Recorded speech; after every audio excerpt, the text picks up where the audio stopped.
Let's see how we can process a simple sub sound to make some mid-range growling effects. I've got a simple drum and bass loop here. This is like a resampled 808, but the effect will work with most any kind of sine or triangle sub sound.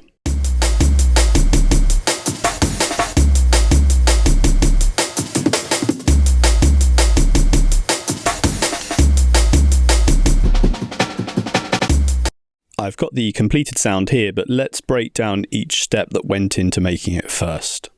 The simplest way of getting a growl sound is by adding distortion. This is not the only way. It would be possible to use FM synthesis using Live's sampler.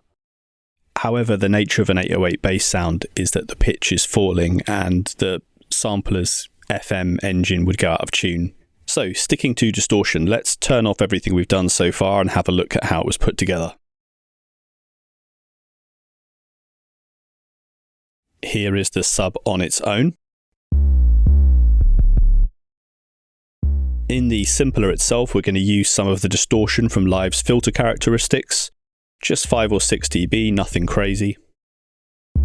Then we're going to add an instance of Live's drum bus.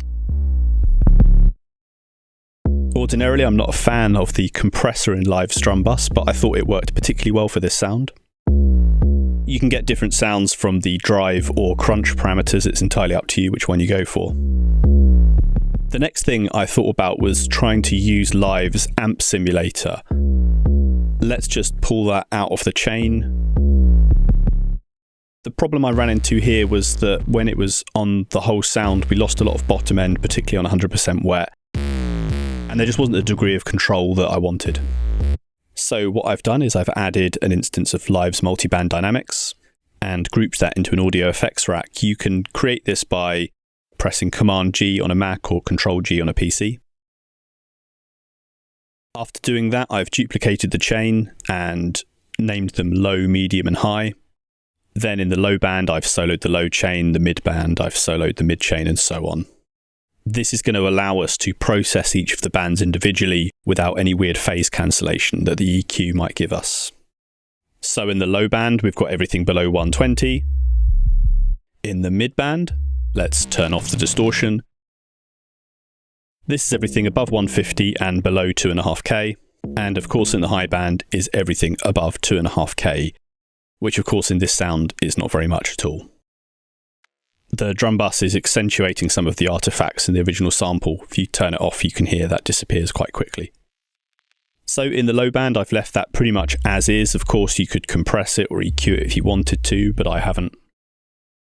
In the mid band, this is where I've added our amp effect, which gives us a nice crunch.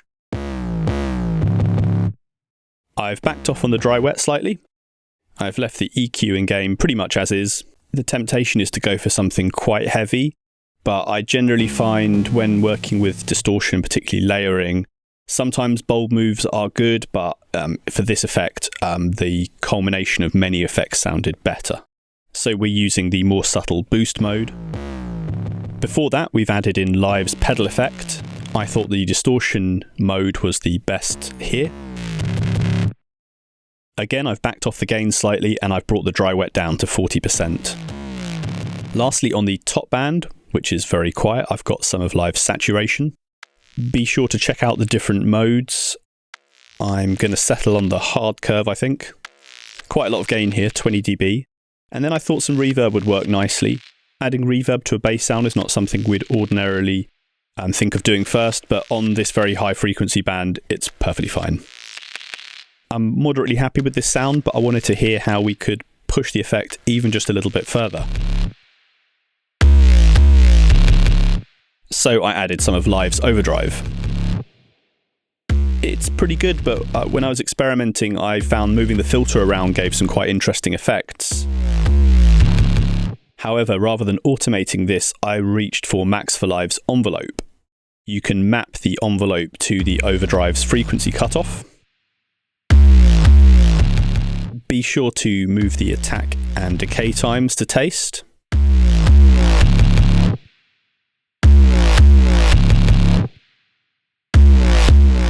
You can scale the overall effect.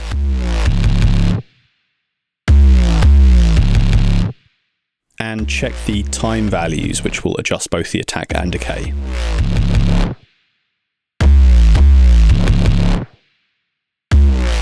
I believe Max for Live has a couple of different envelopes. This one's the MIDI envelope, but there's also an audio envelope if you're using an audio clip instead of a MIDI sampler.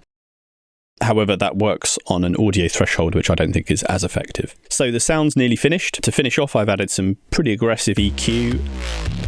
And lastly, Live's glue compressor for some soft clipping. Let's hear it all together.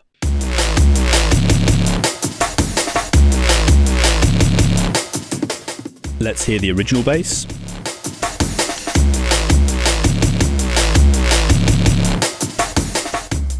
You could, of course, layer the two.